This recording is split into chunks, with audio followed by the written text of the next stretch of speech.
Assalamu alaikum wa rahmatullahi wa barakatuh. May the peace and blessings of the Almighty be on one and all. Today we will be discussing another very, very important topic, and that is what we see around us. What do we see? We see a lot of things. One of them is everybody is running. Everybody is racing. Racing to do what?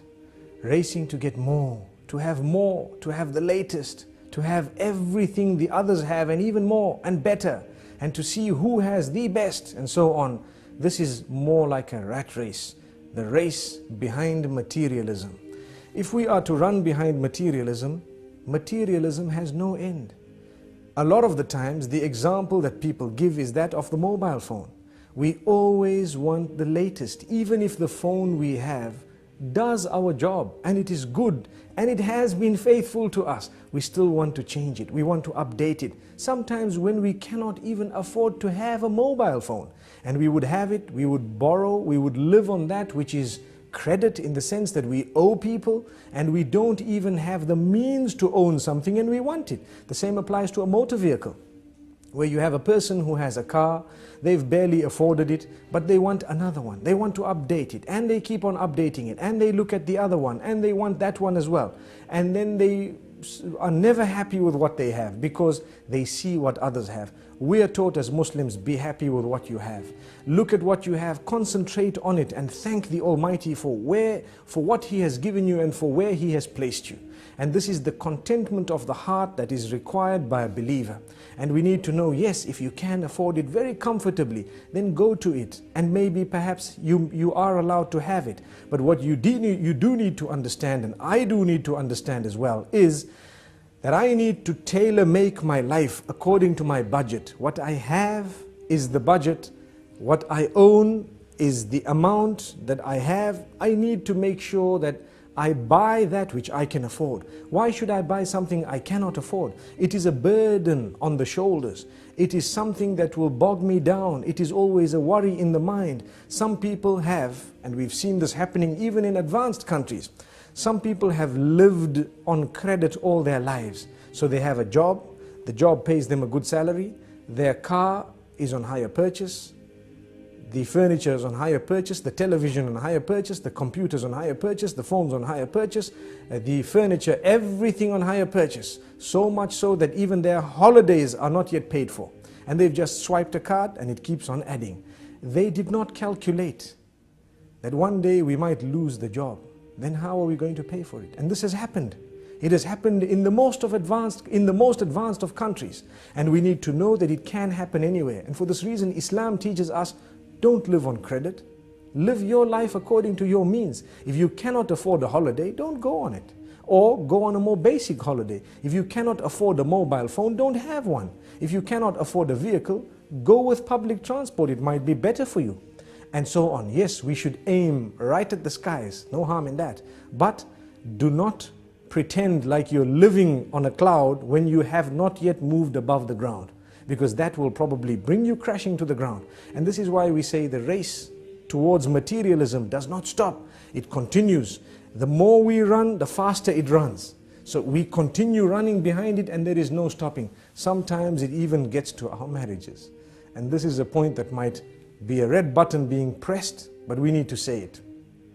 When a person is used to changing everything, every time a new model is out, they want a new car, a new phone, a new watch, a new this, a new house, some people who are weak, it might even seep into their marriages where they no longer are interested in their own wives.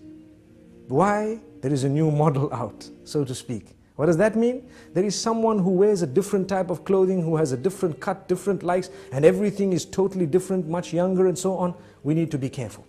We should never allow this to seep into that department of our lives. And for this reason we say, harness it from the very beginning and you will be calm. You will lead a relaxed life. How many poor people do we have who sleep very well?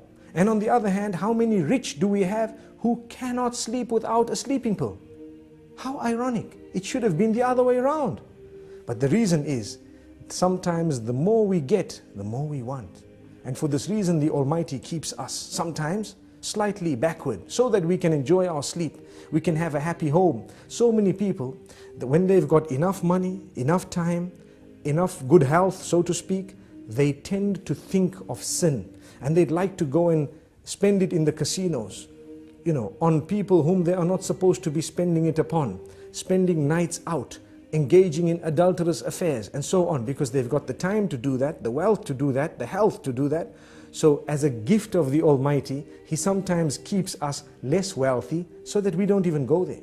He sometimes keeps us less healthy so that we don't have the health to do that. And sometimes He keeps us occupied so we don't have the time to do that. And we lead a happier home, a happier life, a happier family. Our children are always with us on our laps, having the meals with us and so on. Whereas you have sometimes those who have been given a lot, they don't have a meal with their children. Their children are distant.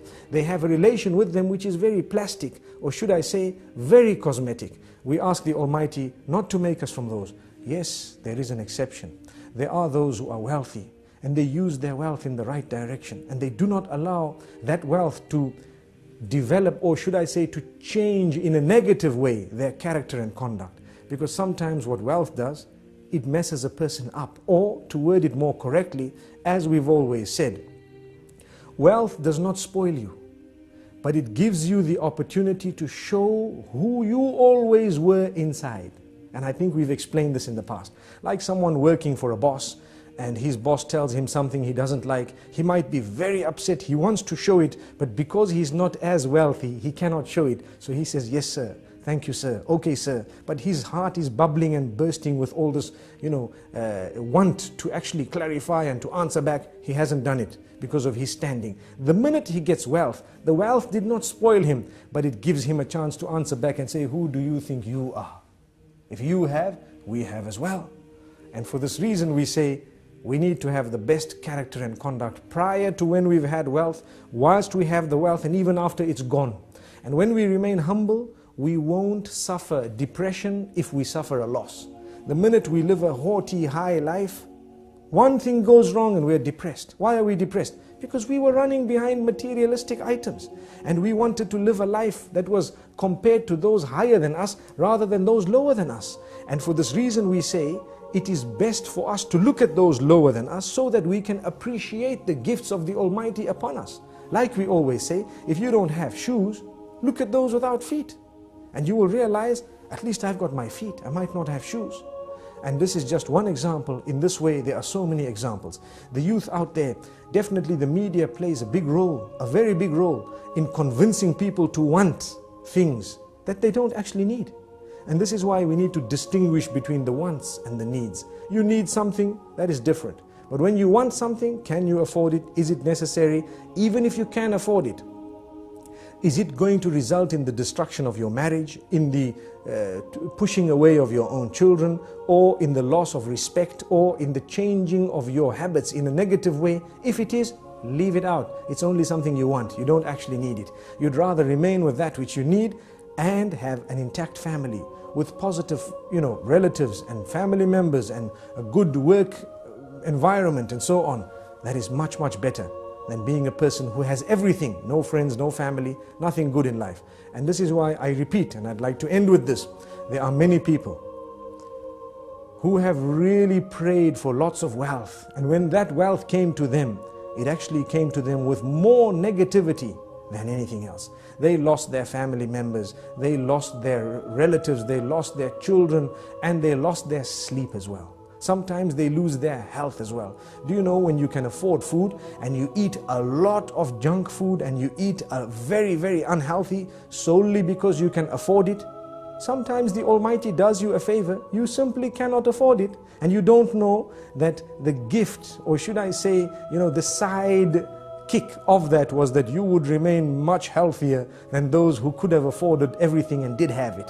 So sometimes it's a gift of the Almighty. Let's become happy with the condition we are on, and let us learn to budget very carefully before we spend. Spend very carefully, don't waste that money, and remember, the needs come before the wants. Until we meet again, Assalamu alaikum wa rahmatullahi wa barakatuh.